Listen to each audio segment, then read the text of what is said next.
Assalamualaikum warahmatullahi wabarakatuh.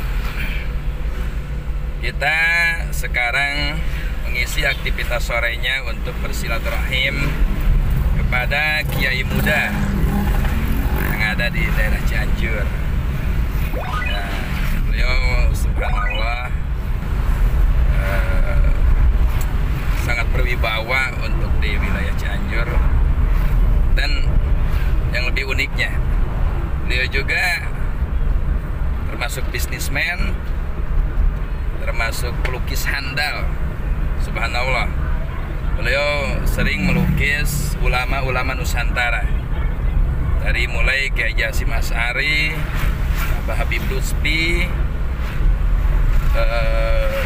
Tuan Guru Sekumpul, dan sebagainya. Nah,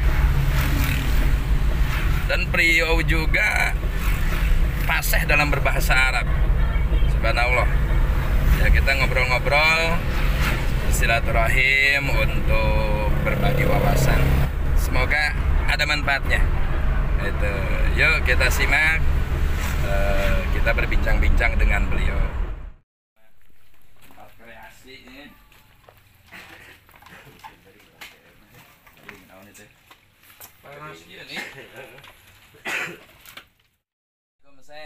Kita ini sebenarnya lagi jalan-jalan sore ya, untuk keliling-keliling pesantren yang berpotensi gitu saya. Itu alhamdulillah saya dengar di sini ada beberapa kreasi meskipun pesantren. Ya. Ini sebenarnya jarang ya. Jadi seolah-olah membuka tabir kalau sebelumnya itu pesantren itu memang pesantren. Itu. Jadi ilmu fikih menjelaskan tentang ekonomi ya hanya sekedar materi, tapi nggak ada prakteknya. Nah, jadi kalau di sini bab baiknya itu benar-benar dipraktekkan ya. Alhamdulillah. Jadi bisnisnya ada, sistem produksinya ada. Nah, itu gimana tuh saya pesantren sampai ke arah bisnis seperti ini langsung? Di dalam kitab Ta'limut Ta'lim untuk membuat pesanan para alim ulama untuk dibuatkan kitab khusus bab zuhud. Ternyata ketika request para alim ulama tolong buatkan kitab zuhud, ternyata yang dibikinkan adalah tentang bab at-tijarah. Jadi artinya bahwa seolah-olah kalau pondok pesantren yang bekerja seperti ini berarti nggak ngaji dong. Nah, ini adalah sebuah kesalahan dari informasi yang mungkin mereka tidak punya keahlian. Seharusnya ya harus mendompleng, harus bergerak dan inovatif. Itu adalah bagian dari santri itu sendiri. Jangan seperti misalkan kita adalah khasaisnya pesantren Bilagah atau pesantren perabot, pesantren alat, pesantren kresek bahasa kita. Itu tidak mampu mengaplikasikan ke harian lisan kita. Ini harus sudah waktunya gitu. Kita juga mengenal ada istilah majazi dan hakiki. Sementara dalam kehidupan sehari-hari tidak mampu diaplikasikan. Iya, benar. Di dunia nyata kan majazi hakiki itu ada. Iya. Ada betul sekali korinatin khofiyah, karena ada korina yang benar. khofiyah. Justru yang saya sedihkan hari ini, santri-santri dibawa ke ranah politik. Yang sementara politik itu kan syai'un majaziyun, sesuatu yang abstrak. Justru itu jauh lebih tidak diaplikasikan ke kajian asli. Tetapi kalau seorang santri mengaplikasikannya, bagaimana keuletan kesabaran membuat dari batok kelapa ini, bagaimana menghamplas satu-satunya, bukankah itu bagian daripada ta'alluman wa tadarrusan bil akhlak wal adab? Itu juga kan semuanya. Ini membutuhkan keahlian, skill, kesabaran. Itu adalah bagian daripada pengajian asli daripada makna santri salatin. Jadi berarti ketika pesantren membuka sambil ada kreasi, maaf secara ini sambil berbisnis, seolah-olah pesantren tersebut keluar dari bahasa mengharapkan sesuatu yang belum jelas gitu saya. Jadi kadang-kadang kan ya kita nunggu-nunggu mana nih rezeki yang datang hari ini gitu saya. Betul sekali. Jadi kalau seperti ini kita konsepnya nggak ada mengharapkan ataupun toma lah bahasa ininya saya. Hujjatul Islam Barakatul Anam Abu Hamid Al-Ghazali itu mengatakan bahwa penyakit terbesar dari seorang yang alim adalah toma. Toma. Dan toma ini adalah paling besar penyakit di antara para tokoh itu ya Toma ini. Dan ini adalah salah satu nuklir resmi penghancur Toma itu. Alhamdulillah. Iya, iya. Kami perlu curhat juga. Iya, gimana tuh? Kami tidak pernah mendapatkan bantuan dari pemerintah sepeser pun tentang permasalahan itu.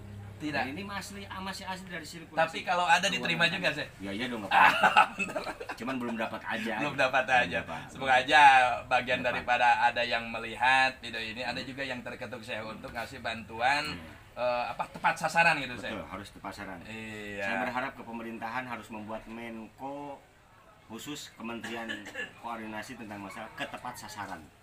Tepat sasaran. Udah baik pemerintah itu menggelontorkan dana untuk biar inovasi para santri bagus, cuman kadang-kadang tidak tepat ke sasaran. Akhirnya dikonsumsi secara konsumsi cuma-cuma. Sementara kami ya pasti untuk alat-alat seperti ini dibutuhkan.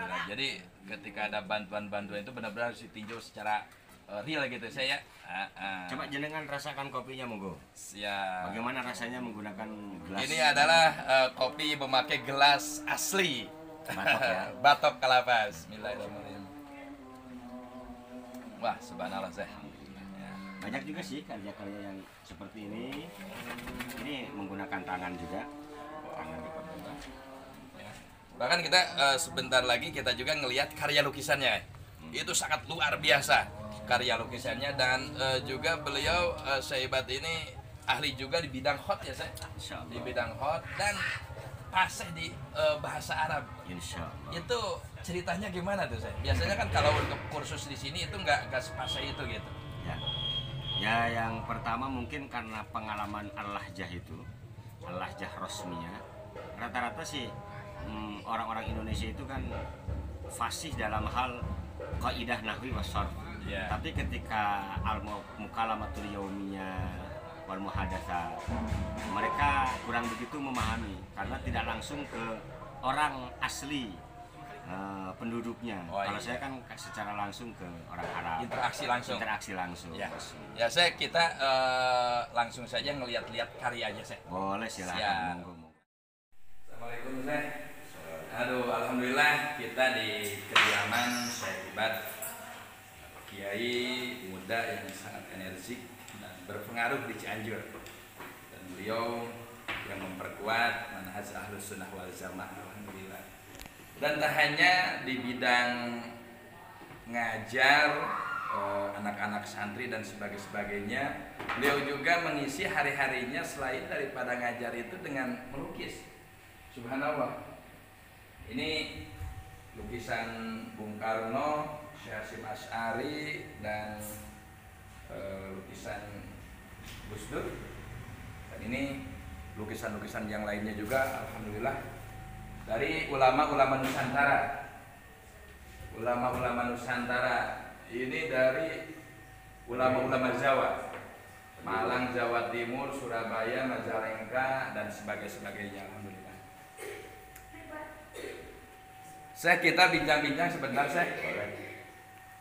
Ini sebenarnya kita bisa menggores atau melukis sampai dengan fase seperti ini di tahun keberapa atau di umur keberapa ini, Syekh? Kurang tahu ya, secara hidupnya itu kurang tahu. Tapi pertama sih suka itu. Suka ya. Nah, terus dikembangkan, akhirnya ya di tahun sekitar tahun 2007 itu menemukan konsep realis. Artinya lukisan-lukisan realis ini kan kelas realis.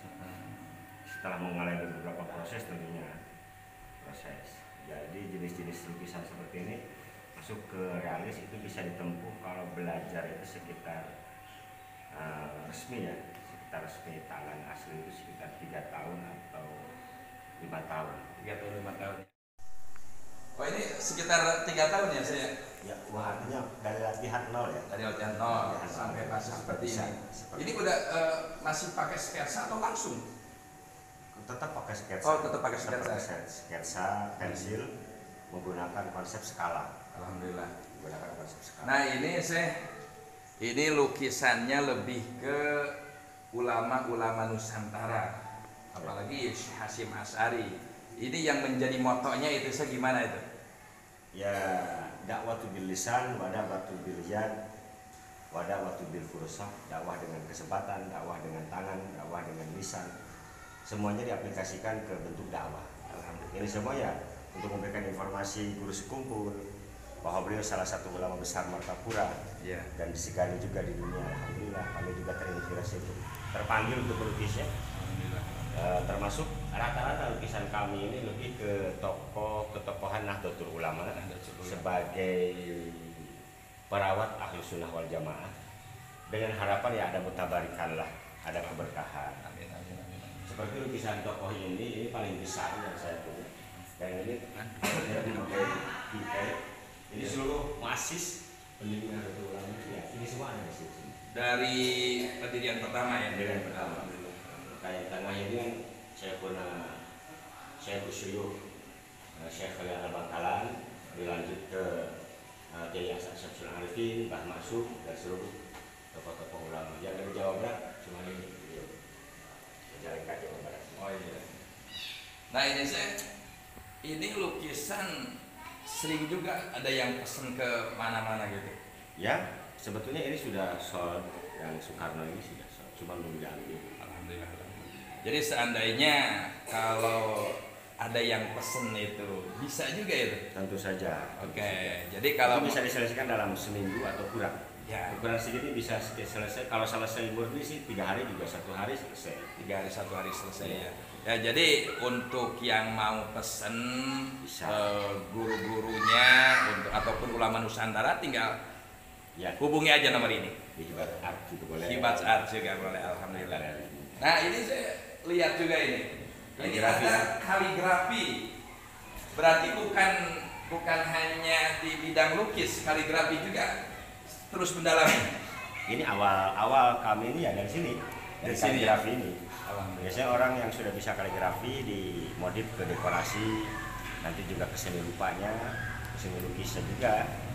Ijazah pertamanya sih dari kaligrafi. Kaligrafi ya. Nah ini untuk para santri atau para pelajar yang lainnya untuk belajar hot ini juga bisa juga di sini di Basar juga. Saja bisa. Alhamdulillah. Menggunakan konsep ijazah. Kalau lukisan kursus 10 kali pertemuan, itu sekali pertemuan ada bisyarah tentunya. 10 kali pertemuan itu ada jaminan. Ada jaminan bisa sampai dengan selesai bisa melukis. 10 kali pertemuan. Kalau kaligrafi 40 hari awurod tahsinul khat. Ya. Ya bagi yang mau memperbaiki tulisan untuk hot ataupun untuk ada tujuan untuk nulis-nulis di dekorasi masjid itu juga bisa ke sini. Ya. Nah ini jenis lukisan agak sedikit unik. Ini kayak abstrak ya sih? Ya ini masuk ekspresionis. Ekspresionis artinya kasar, jauh lebih mahal mungkin. Iya. Karena media dan alatnya butuh menggunakan palet, tidak menggunakan kuas. Itu benar-benar keahlian itu ya? Betul keahlian.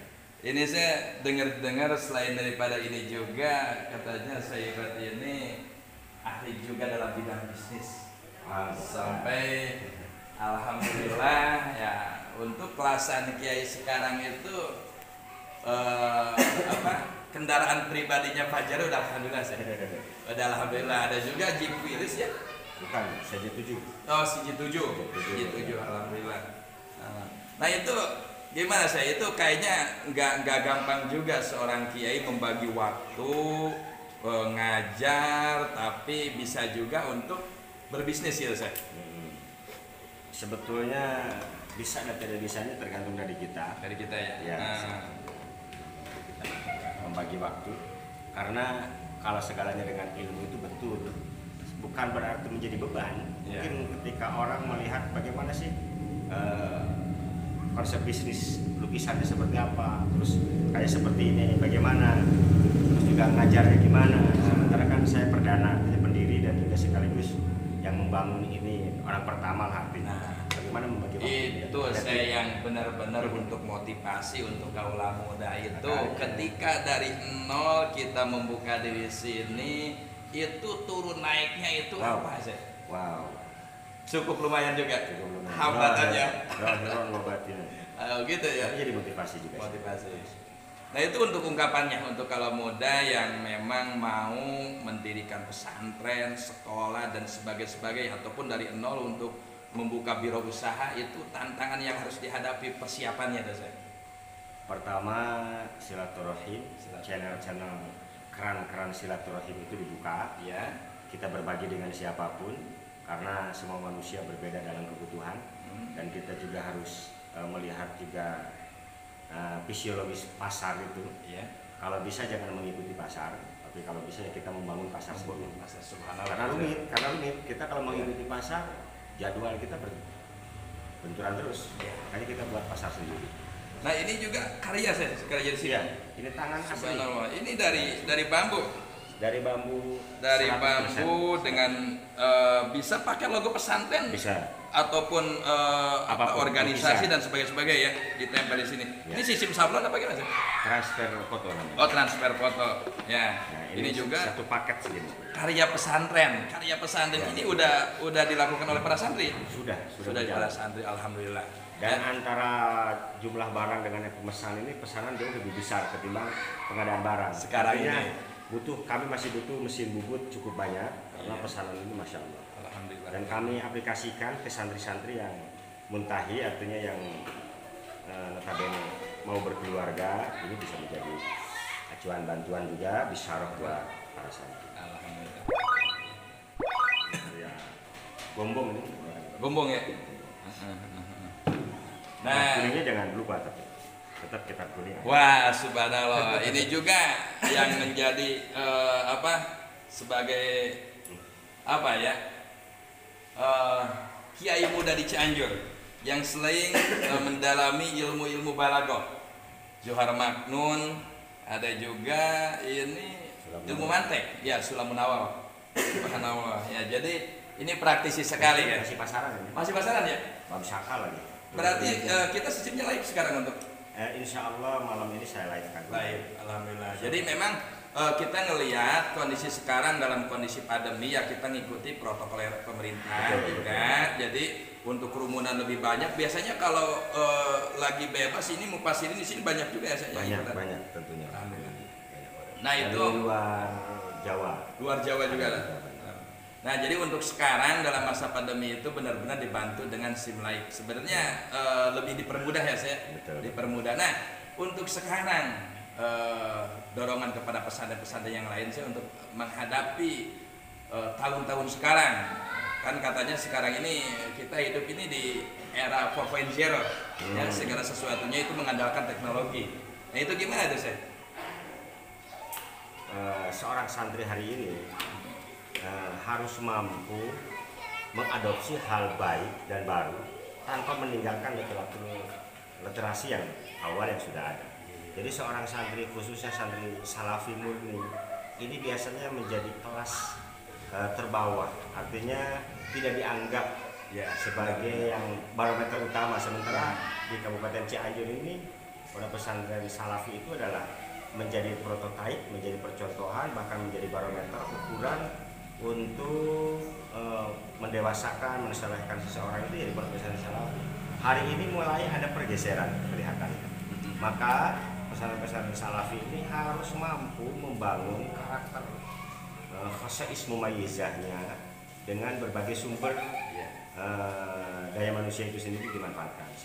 Sementara kami di sini contohnya lukisan, kaligrafi juga, terus mengadakan kerajinan tangan. Itu semua adalah bagian untuk penyeimbangan dengan tanpa meninggalkan konsep salafi literatur kita sebagai identitas. Ini saya biasanya seorang orang tua memandang kepada santri salafi ataupun yang lulusan santri salafi itu katanya ada juga yang mandang masa depannya suram saya. Betul. Padahal saya sendiri yang saya dengar itu bahasa Arabnya fasih, bisnisnya oke, mobil pribadinya cukup oke. Sebenarnya itu udah